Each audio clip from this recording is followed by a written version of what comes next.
House of Representatives has passed the Violent Radicalization and Homegrown Terrorism Prevention Act by a 404-6 vote.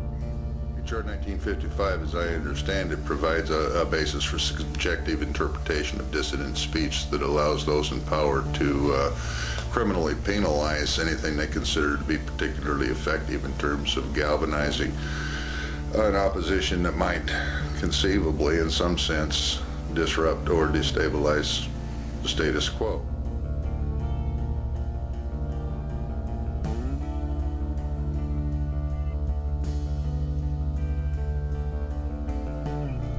When I looked up the word force in the online dictionary, there were a few definitions that put the word in perspective in relation to the definition of homegrown terrorism as given in H.R. 1955, the Violent Radicalization and Homegrown Terrorism Prevention Act of 2007.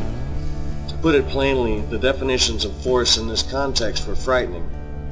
Section 899A3 of the bill defines homegrown terrorism as a term meaning the use, planned use, or threatened use of force or violence by a group or individual born, raised, or based within the United States to intimidate or coerce the United States government, its population, or any segment thereof in furtherance of political or social objectives. The very first thing I noticed when I read this passage of the bill was that the words force and violence were separated by or, meaning that their definition of force meant something other than violence. I was curious. If force didn't mean violence, then what did it mean? I'm very concerned about what I came up with. The first and second definitions didn't make any sense in regards to the bill, being that both definitions implied violence, and the bill clearly meant force to be something other than violence. The third and fourth definitions, however, gave me goosepimples. The third definition defined force as A, intellectual power or vigor, especially as conveyed in writing or speech, and C, a capacity for affecting the mind or behavior, as in the force of logical argument. Imagine defining homegrown terrorism as the use, planned use, or threatened use of intellectual power or vigor, or defining it as the use, planned use, or threatened use of a logical argument. Neither of those sound right. They'd both be ridiculous interpretations of the word force in this context. Now, I don't like to think that that's what the authors of this bill mean, but I have seen a great deal of this kind of thinking being broadcast on mainstream networks, almost as though we were being softened up for this kind of thinking. I'll give you an example. It was omitted. Building 7 9/11 report omitted. The entire thing, never in the history of the world has a building fallen from a fire into its own footprint, eliminating the core, 25 steel beams. Really, impossible, physics-wise, impossible. Well, what do you think is really happening with the ship that was in there? You think that these British soldiers were used as pawns to try to ignite another war against Iran? Historically, have governments ever faked incidents or incited incidents in order to get them into wars? Nations. Do you think this is an has example that of happened historically? I'm sure it has. Now for the top story tonight, freedom of speech versus dangerous conduct. In addition to the O'Donnell rhetoric, we now have public servants like Secretary of State Rice being accosted by loons. As stated, this kind of behavior is flat out dangerous and will lead to violence if not checked. This stuff is now spreading because of people like O'Donnell and the Looney website. People like Rosie O'Donnell get up there.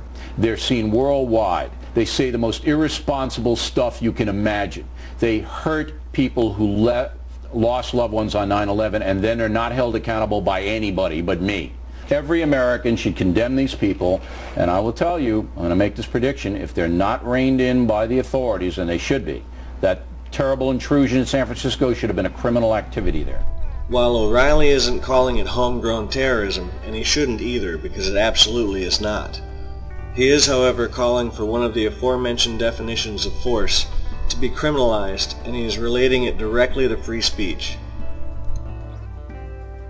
It would seem to be that it is O'Reilly's position that the exercise of free speech can and will lead to violence, and that it should be criminalized.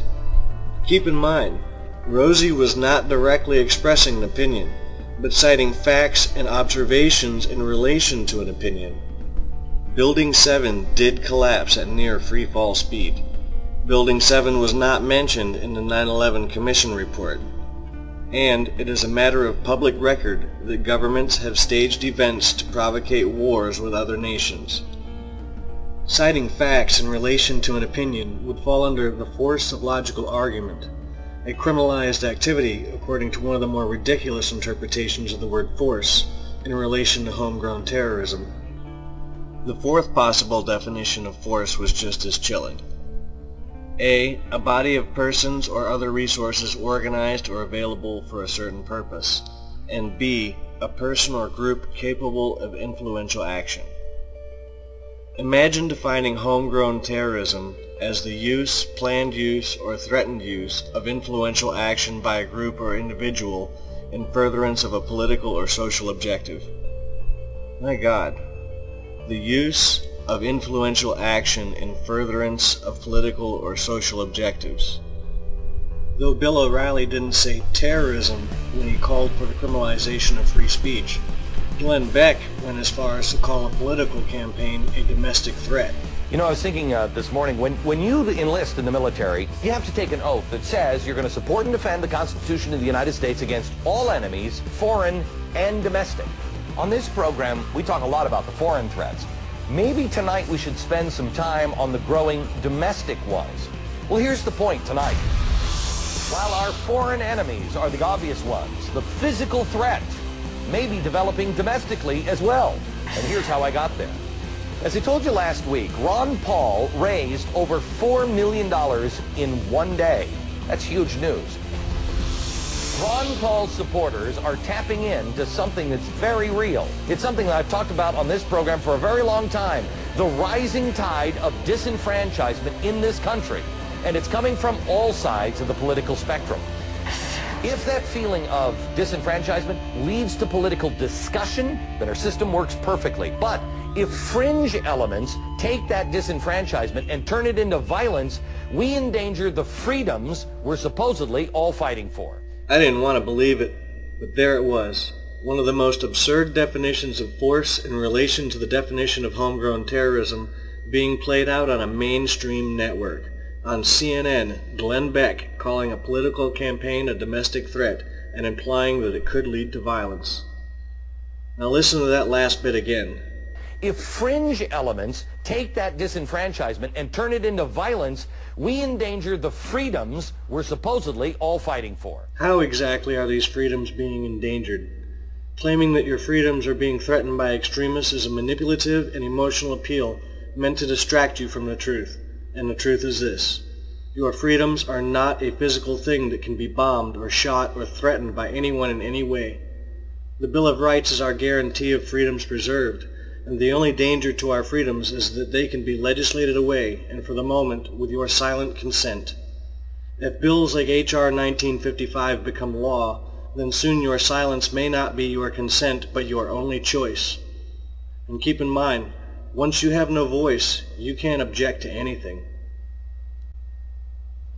I do not want to consider that the authors of H.R. 1955 actually intended these alarming definitions of force when they wrote the bill. But with these definitions being so clearly illustrated on mainstream networks, I find it alarming that 404 members of the House of Representatives would vote to pass such a bill without at least some clarification that there is not a window opening for this kind of enforcement.